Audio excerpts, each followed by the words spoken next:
सामने जो फ्रंट में बिल्डिंग दिखाई दे रही है ये दीवाने आम है, हॉल ऑफ पब्लिक ऑडियंसेस। जी। दीवाने आम एक कोर्ट हुआ करता था जनरल पब्लिक के लिए। यहाँ पे जनता दरबार लगता था और यहाँ पे आम जनता की शिकायतें एंड ग्रीवेंसेस ली जाती थी।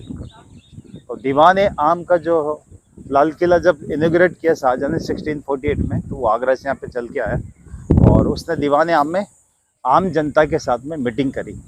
ऑलमोस्ट हम सेंटर में हैं और लाल किले की विड्थ और लेंथ की बात करेंगे तो करीब 900 मीटर बाई 500 मीटर है, 550 मीटर। तो ऑलमोस्ट ये सेंटर है जो बीच वाला जो हिस्सा है। जी।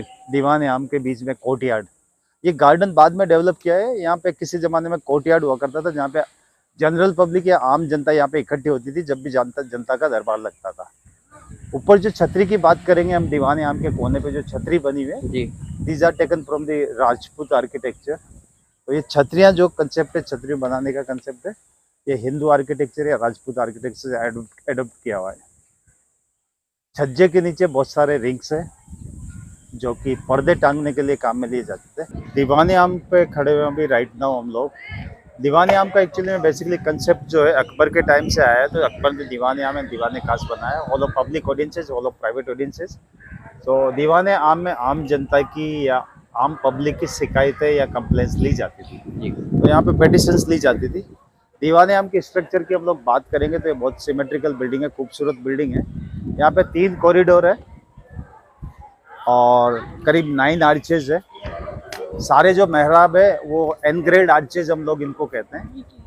ये जिग शेप डिजाइन शेप में बनाए हुए हैं और ये सारे पत्थर के ब्लॉक एक दूसरे में इंटरलॉक किए हुए हैं।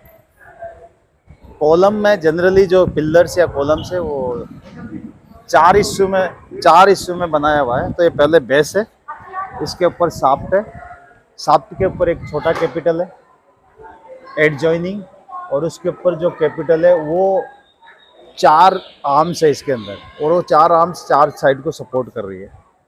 उसके बाद में ये जो स्क्विंचेस है जो स्टोन की, वो एक दूसरे में इंटरलॉक की हुई है यहाँ पे। तो ये स्टोन्स के ब्लॉक्स है जो कि इंटरलॉक किए हैं। जी। और ये ऊपर जो आपको होल दिखाई दे रहे हैं ये एक्चुअली में एयर वेंट है, हवा के लिए है। क्योंकि जब ये सर्दी के टाइम पे जब कारपेट्स के पर्दे टांगते थे बाहर की साइड में, तो यहाँ पे सफोकेशन हो सकता था, इसलिए इसको इंसुलेट करने के लिए वो इन लोगों को वेंटिलेशन के लिए इन लोगों ने ये होल्स बनाए हुए हैं। जी। नीचे कारपेट्स होती थी, वेल फर्निश होता था। और ये जो सामने सिंहासन है जो बादशाह का है, बादशाह का सिंहासन एक्चुअली में मकराना मार्बल का बना हुआ है, सेम स्टोन जो कि ताजमहल में इन लोगों ने काम में लिया है। और सिंहासन के अंदर ये जो फूल पत्ती का आप डिजाइन देख रहे हैं, ये सारे एक्चुअली में पेंटिंग नहीं है, सारे स्टोन है जो इसके अंदर इनलेट किए हुए हैं, स्टोन्स पिक्स किए हैं। और इस टेक्निक को हम लोग पियत्रादुरा के नाम से जानते हैं। क्योंकि दूर से देखने पे ऐसा लगता है कि ये सारी पेंटिंग्स है, बट रियल में ये सारे स्टोन है जो इसके अंदर जड़े हुए हैं। लाल जो दिख रहा है आपको वो कार्निलियन है, सऊदी अरेबिया से लाते थे। ग्रीन मलाकाइट है और बाकी onyx, jasper, white marble originally from the Rajasthan. जी। इसकी डिजाइन की बात करेंगे तो इसको बंगाल रूप कहते हैं। और यहाँ पे जो मेटल की फिनेल लगी हुई है वो भी एक हिंदू आर्किटेक्चर से इन्फ्लुएंस है। इसमें आप देखेंगे तो वो पॉइंटेड जो ऊपर का जो स्पीयर टाइप का जो पॉइंटेड जो शेप दिख रहा है, उसके अलावा आपको ऐसा लग रहा है कि जैसे कि वहाँ पे वाटर पोर्ट या कलश बना हुआ है। जी। इसकी डिजाइन को बंगाल रूप कहते हैं क्योंकि बंगाल में जब आप देखते हैं तो वहाँ पे जब मंदिर होते हैं दुर्गा पूजा के टाइम पे, तो इस तरह का उनको रूप बनाया जाता है। ये एक तरीके से पालकी टाइप का डिजाइन बनाया हुआ है। जी। सो बादशाह यहाँ पे बैठ के आम जनता की शिकायतें लेता था, उनकी ग्रीवेंसेस पेटिशंस ली जाती थी। और ये जो टेबल जो बनी हुई है वजीर साहब के लिए थी। अच्छा, नीचे वाली? वजीर प्राइम मिनिस्टर यहाँ पे खड़ा होके और पेटिशंस को रिसीव करके बादशाह को फॉरवर्ड करता था, और बादशाह फिर उसके ऊपर डिसीजंस या अपने फैसले सुनाता था। ये जो कोने पे जो क्यूब्स बने हुए हैं, ये छोटे छोटे जैसे हल्का सा ये निकली हुई झरोका टाइप की बालकनी बनी हुई है, जी। ये राजकुमारों के लिए थी। और ये जो रूम्स बने हुए हैं ये रानियों के लिए थे। अच्छा। एक्चुअली प्रिंसेस और रानियाँ अंदर बाहर आना अलाउ नहीं होता था उनका, क्योंकि वो लेडीज थी, वो रॉयल फैमिली की थी। पर्दा सिस्टम वहाँ पे प्रिवेलिंग था, बहुत ज़्यादा पर्दा सिस्टम था। तो लेडीज वो आ सकती थी यहाँ पे दीवाने आम पे, जी। बट वो उनको सिर्फ अंदर कमरे में इन हाउस रहना पड़ता था। हाँ, वो झरोखों से जालियों से देख के और पता करती थी कि क्या चल रहा है यहाँ पे कोर्ट। जी पीछे की साइड में एक खूबसूरत पैनल है और उस पैनल को डिजाइन किया था एक इटालियन आर्किटेक्ट ने, उसका नाम था ऑस्टिन दे बोर्डो।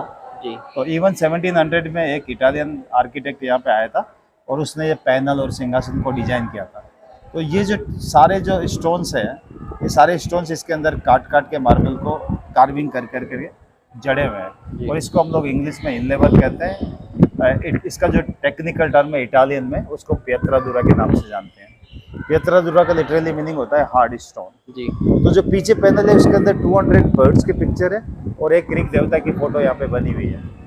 ग्रीक देवता ऑर्फियस है जो कि एग्जैक्टली सेंटर में बैठा हुआ है वहाँ पे पैनल के अंदर दरवाजे के ऊपर। थोड़ा सा देखना मुश्किल है बट हाँ, बर्ड्स आपको आसानी से वहाँ पे दिखाई देते हैं। और ये चीज़ एक एक्सेप्शन है क्योंकि इस्लाम के अंदर किसी तरह की आप इमेजेस काम में नहीं ले सकते, बट यहाँ पे वो है। तो मोस्ट प्रोबेबली वो दिखाना चाहते थे कि सारा सेक्युलर है और ये जनता दरबार सब हर आदमी के लिए, हर रिलीजन के लिए था। जी दोस्तों, सामने आपको जो दिखाई दे रहा है यह है मुगल बादशाह शाहजहाँ का सिंहासन, जिस पर बैठकर वो जनता की शिकायतें सुना करते थे। और नीचे की तरफ आपको जो एक टेबल सी दिखाई दे रही ना, इस पर ना वजीर बैठा करते थे जो जनता का शिकायत पत्र लेते थे। तो ये मुगल काल का सिंहासन है और मतलब अभी हम खड़े हुए हैं दीवाने आम में और यहाँ पर ना आम जनता बैठा था करती थी उस समय। तो सामने आपको जो दिखाई दे रहा है ये है बादशाह शाहजहाँ का सिंहासन। ये इधर लेफ्ट साइड पे एक गार्डन है।